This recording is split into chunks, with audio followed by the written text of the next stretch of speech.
Welcome back to the Crochet Crowd as well as my friends over at yarnspirations.com. Today we're going to do the Petal Pops crochet blanket. I accidentally screwed up the way that I did this, and I'm going to give you two options for being able to do the Petal Pops. One has 3D, which the pattern has, and the other one is more flat. Today you're going to get a choice. So today we're working on the Petal Pops Afghan. I misread the instructions when I was going to do this one here, and here is the real sample of what you see here. You can see that it has a three-dimensional lift from it, and it gives you a really beautiful pop. So with the right colors, it can be totally amazing. So when I did it for the first time, I had this. Look at that. See, so it's more flat based, not like the three-dimensional. So what I did accidentally is that I did a cluster instead of a popcorn, and so if you're looking for this kind of concept, you can make sure that you follow one or the other, so you can have a different option. You know what's kind of neat about it too, when I think about it, is that you could actually mix up your squares for this Petal Pop Afghan to be somewhat flat, some 3D, and change your colors and make it all look pretty cool. But today I'm going to show you how to do the popcorn version, but I am going to just quickly run through the cluster if you would like to do that one as well, and then you have an option with two different ideas here within the same tutorial. So without further ado, you're going to need your Caron 1 pound yarn, a 5mm size H crochet hook in order to play, and of course if you substitute your yarn, just use a different size of yarn to do that. So the border here, I'm not going to cover how to do the border in this one as well. It's just a simple double crochet going around, so you attach them together by sewing the squares together, and then just go 5 or 6 revolutions of doing double crochet around the edge, and it's just a very simple concept. In order to do that, we have tutorials on how to crochet around a border with double crochet as well if you need extra help for doing that kind of thing. So without further ado, let's get started. So on page number 2, you're going to see a diagram to be able to follow. If you like diagrams, this is the way to go. And this is where I misunderstood the instructions, because I looked at it real quick and I said, oh, that's a cluster. And then when I realized it was turning out flat, I realized, hey, it's a beginning popcorn and a popcorn. So I was kind of misreading my own instructions. This is the pattern by Yarnspirations. So what's going to happen in here is that we're just going to get you started. We'll do your popcorn rounds, and then there's just 3 more rounds after that. So you can see it's 1, 2, 3, 4, 5. That's all it is. And you'll see that it works out quite nicely. Now you'll notice here the granny square difference is that there's 4 double crochets in a space. It's usually always 3, so there's 4, and that's what really kind of makes this one different, and you need to keep that balance in order to keep your motif sitting flat. So now let's really start our project. Okay, so let's begin, and I'm going to create a slip knot, and I want to chain a total of 6. So putting that onto the hook, chain 6. So just 1, 2, 3, 4, 5, and 6. And when I have that done, I'm just going to put it into the first chain, yarning over, pulling through and through, and there is the middle ring of your motif. Let's begin round number 1. So let's begin round number 1. We're going to do a total of chaining of 5. So the first 4 is considered a treble, and the 5th one is considered a space. So let's just do 5. So 1, 2, 3, and 4. There's your treble, and 5 is your chain 1 space, and it'll make sense in just a bit. And I want you to put this straggler around the ring as if it's part of the ring, and I want you to treble into this ring. So wrap that hook twice, and going into the center of the ring, going through, pull through, and now you'll have 4 loops left on your hook. Pull through 2 and 2 and 2. Okay, so let's do this again. So we're going to chain 1. So that's what's going to separate these trebles. So we did chain 4 if you remember it, and the 5th one is a chain 1. So every time you do a treble, just chain 1 after. So wrap twice and into the center, pull through 2 and 2 and 2, and then chain 1 and then do it again. So wrap twice in the center of the ring. So with the chaining of 5 that you started with, which 4 of them is a treble, you're going to have a total of 16 of those treble posts going all the way around. So 1, 2, 3, 4, and you want to keep doing this until you get 16 of those going all the way around. Just make sure that you chain 1 in between each of the trebles, and I never chained 1 in that last one, so let me do that again. So just chaining 1, and I can catch myself back up just like that. So it should be a nice equal space between them. So let's continue along and just keep on going around and get your 16 posts done. So I'm back and now I have my 16 posts done so I can count those. So 1, 2, 3, 4, 5, 6, 7, 8, 9, 10, 11, 12, 13, 14, 15, and 16. And when I'm finished that last treble, just chain 1 first and then just count the 4th chain up. So 1, 2, 3, and 4. And then that'll keep that space equal between them all as you're going all the way around. So I'm gonna finish my color here. So how I'm doing that is just I'm trimming my yarn. And I'm just gonna pull that yarn through the final loop here and lock that into position and then just use my hook and just bury it in and out of the stitch work here. You can also use a darning needle if you prefer, if you want absolute guarantee that it will never fall out, but I'm pretty confident with my skills. So I always kind of just make sure that the loose end is always hanging out to the back side just in case I need to use a darning needle later. So what we're going to do is just get rid of the center one that was loose. Okay, so we buried that as we went. And then I'm going to get rid of this color here and then I'm gonna start my petal pops and I'm gonna show you the cluster format as well as the popcorn the way it should be in the pattern. So we're going to begin and I'm just gonna bring up this color, feeling very Christmassy at this moment, so we're just gonna put it onto the hook. So what I want you to do is go into any chain 1 space. Okay, so it's a space between the trebles and just going in. And I want you to do a total of a slip stitch, sorry, so slip it so it's attached and then I want you to chain 3. So 1, 2, and 3. So I'm going to show you how I misdid it first. Okay, so this was a cluster. So how I missed it at the first time is that I wrapped the hook and I went right into the same space and pulled through 2 and hold it.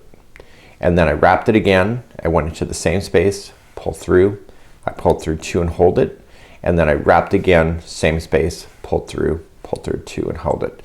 And so I ended up with 4 loops on my hook. So then I just yarned over, pulled through all of those things, and then I just did a chain of 2. So 1 and 2, and then I moved on. So this is the cluster way of doing it. This is not the way the pattern's showing it. So wrap the hook into the next space, pull through 2 and hold. And you do that a total of 4 times. So if you want the flat look, this is how you do it.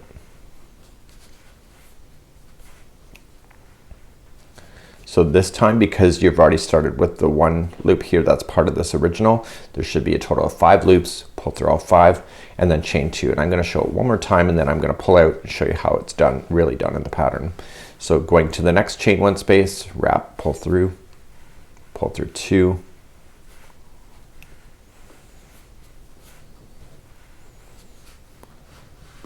okay, and then so I get my 5 loops on the hook and then I pull through all and then chain 2 again. So you keep doing that into each of the chain 1 spaces all the way around and then you'll end up with 16 of these going all the way, and this is the flat look, so this is how it would appear then as being flat. But what I want to do is that I want to have a 3-dimensional look, so I'm gonna show you how to do that next. So I'm gonna pull out and then I'll restart showing you how to do it like it shows in the pattern. So let's restart now of how it shows in the pattern. I'm gonna create a slip knot once again, and again going into a chain 1 space in between the posts, and you're just gonna go right in and then just yarning over and pull through as a slip stitch. Okay, and now you're going to chain 3. So we knew how to do that before. So now we have to put in 3 more double crochets. So just finish the double crochets as you know them. Okay, so each one of the petal pops has a total of 4 double crochets. So with the chaining of 3, that counts as a double crochet. So you end up with 4. Once you have that done, you are going to take this and just pinch it with your thumb and your finger and let the loop just hang out, take out your hook. Going into the very first one, the chain 3, you're going to grab the loop and pull that through. And what that does is it locks it and it makes the stitch work pop out towards you, and then chain 2. So let's show you this again. So wrapping the hook, I want you to double crochet 4 times into the next chain 1 space. Okay, so you do all 4 at the same time. And then once you get that 4th one done, you pinch it, and you're only pinching it so it doesn't fall out. Take out your hook, going into the first of the 4 double crochets, put the loop back on the hook and pull it through, and then chain 2. And then do the next one. So let's do it again. So 4 more in a row. 1, 2, 3, and 4. Pinch, pull out, going into the first one, pull through, chain 2. So please do that all the way around. I'll meet you at the end of this round and then I'll show you what to do from that point. So I'm just finishing up my final pop here. This is the popcorn, and then after I get that last one done, don't forget to chain 2 before joining it to the top of the very first popcorn that you did. Just like that. So if you were doing the cluster, the same thing. You just got to make sure you chain your 2 and then attach it to the first cluster that you'd done. So now I'm going to get rid of this yarn now, and I'm going to bring on a different color yarn. Again, feeling kind of Christmassy. I'm going to bring on some white or some off-white, kind of make it feel like a poinsettia in some way. I know it doesn't look like one, but creativity is subjective to your own personal wishes, right? So just weaving this in once again, and then I'm going to bring back another color, and you need a total of 30 of these squares to be able to make this particular project if you wish. But of course, if you want to change the size, then you just have to have more or less squares. So without further ado, let's move on to the next 3 rounds. So I'm now back on the chart, and what I have is that I have my 16 popcorns all the way around, and now I'm going to convert the circle that you see here into a square. So what we're going to have to pay attention to is that when we go to start, we're going to start on forming the square, the corner first. So you're going to put in your 4 double crochets. Remember that the chain 3 counts as one of them. Chain 2, and then in the same space put in 4 more, and then move our way down so you have these spaces, and then we're going to do another corner. So we're going to convert this circle into a square next. So let's begin to do that. Okay, so let's begin. I'm just going to use an off-white color here, and I'm going to insert my hook into the yarn, and I'm just going to separate these popcorns so that I can get in between a space of those. That's where we're going to be playing. Okay, so we're not playing in the tops of these popcorns, we're playing in the spaces in between, and just insert into any one in between, and then just attach it with a slip stitch. And now we're going to chain a total of 3. So 1, 2, 3, and that counts as a double crochet, and I want you to double crochet 3 more times into that same space. We're creating the first half of one corner. Okay, so every corner is made up of 4 double crochets first, so the chain 3 counts as one of them, so you got your 4, and then chain 2 to turn the corner, and then coming back into the same space, I want you to put in 4 more double crochets. I am just going to just drop off that loose end. I've already buried it enough, and it's kind of getting in my way. Been doing a lot of crocheting lately with a lot of loose ends, so I've kind of gotten used to manipulating that to get those out of the way. So each corner is made up of 4 double crochets, chain 2, and 4 double crochets. So there's going to be no chaining at all, but into the next space, okay, so just separate the popcorn between each other. The next one, you're going to put in a single crochet and then chain 3. So 1, 2, 3, jump over the popcorn and go into the next chain 1 space and single crochet, then chain 3, jump over the next popcorn, go into the next chain space, and now we're going to create the next corner. Okay, so do you see that there? I'm kind of holding there for you. So the next one is going to be an actual corner, so there's going to be 4 double crochets. So 1, 2, 3, and 4, followed by chain 2 to turn the corner, and then into the same space I want you to put in a total of 4 more double crochets to turn the corner. I'm going to review an edge one more time. Okay, so there's your corner. So remember what we're going to do. We're going to separate the popcorn out, go into the next one after this one, single crochet, chain 3, separate the next popcorn space out, single crochet, chain 3, separate the next space out. See, so you have 3 of them in a row. So 1, 2, 3. There's chain 3 spaces that separate them, and now the corner begins again. So I want you to do the same idea, going all the way around, complete all the way around, and I'll see you at the end of this round, and we'll carry on. We just got 2 more rounds after this. So remember, corners are 4 double crochets, chain 2, and 4 into the same space. So I'll be right back at the end of this round. We'll carry on from that point. So as you're coming up around the final side, you're just going to carry on what you already know. Remember that the final corner has already been done for you. So chaining 3, then coming into the space. And this is the last space that you're going to fill in with the single crochet, and you just insert your hook into the top of the first chain 3 and bring it to conclusion with a slip stitch like this. So now your complete pops are now framed inside another color. So let's begin our next round number 4. So this is 2 more rounds to go, which is 4. So you're just going to slip your stitch yourself across the stitch work until you get to the next corner. So just go right into the top of the stitches and slip right into that chain 2 space, and then we're ready to begin once again. So to do this one here, this is a standard granny square, but instead of 3 double crochets in each space, it's 4. So you're going to chain up 4, and that's, or sorry, chain up 3, which counts as a double crochet, and then in the space you're going to put 3 more double crochets in. So with the chain 3 and the 3 double crochets, that gives you the magical number of 4 once again. Once the 4 is in, you're going to chain 2, and coming into the same space, you're going to put in another 4.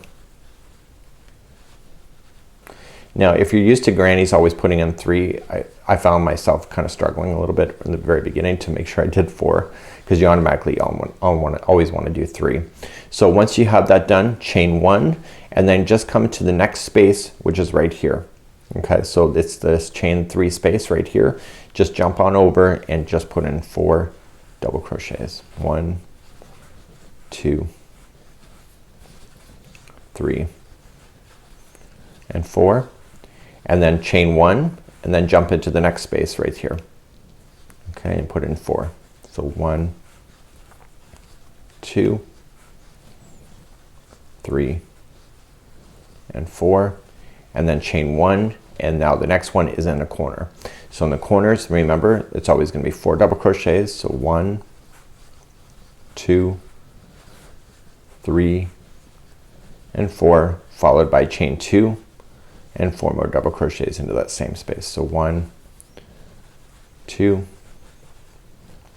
3, and 4, and then keep on going. So turn, chain 1, and then 3 double crochets in this space here, 3 double crochet, and then 4 double crochets in that space there, chain 1, 4 into this one, chain 1, and then you're back on a corner. So please do the remaining of this round, and I'll see you at the end of this round, and we'll just carry on and we'll do our final round together. When you get all the way back around, you get your group of 4 in. Make sure you chain 1 first and then attach it to the top of the first chain 3 that you'd started with. So we just have one more round to do, and now we're just going to slip stitch ourselves to a corner first. So just moving across, just slip until you get to the first chain 2 space, which is the corner. So we're right in the corner, and then we begin again. So right now you're going to play in the spaces, and the first one kind of looks a little awkward right there, but that's not a big deal. It will settle itself out. You can go as big as you want to at this particular point in the project. So you're going to chain a total of 3, which gives you a double crochet, and then 3 more double crochets in order to give you that balance of 4. And then every corner is always going to be the same. Chain 2, and then 4 more back into the same one. So the magic number on this one is really 4.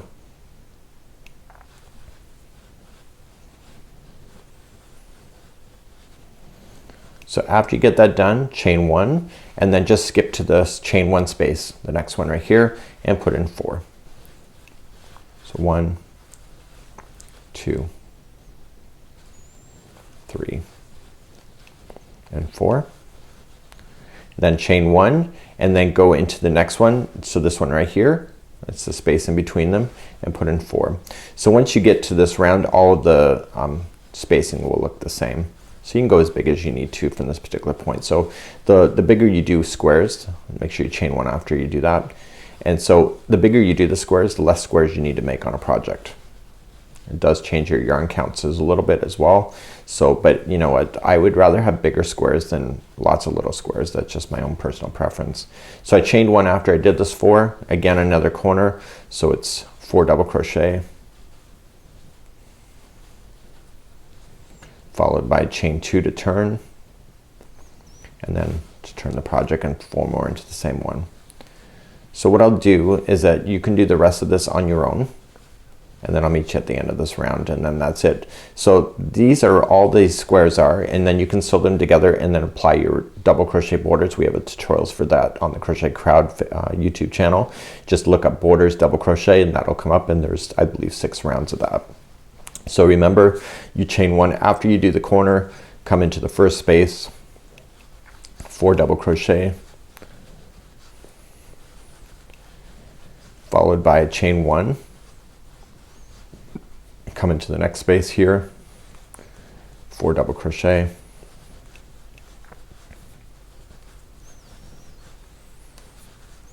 and then chain 1, and then 4 double crochet into the next one, and keep doing that same patterning going all the way around, and you will have a perfect granny square to go, just like that.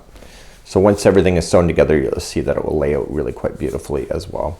So please do that all the way around, and I'll see you at the end of this project in order to finalize off. So as I'm coming around here at the very final one here, I'm getting my 4 in. Don't forget I have to chain 1 before attaching it then with the slip stitch to the top of the first chain 3 that I started with.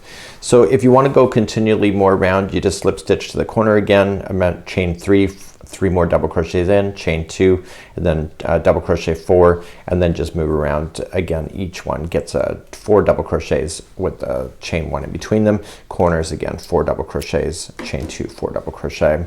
So if you want to really get rid of these loose ends, what you can just do, I'll just demonstrate it real quick, is that you put this onto a darning needle, and if you put your yarn through the project 3 times, it'll never fall out.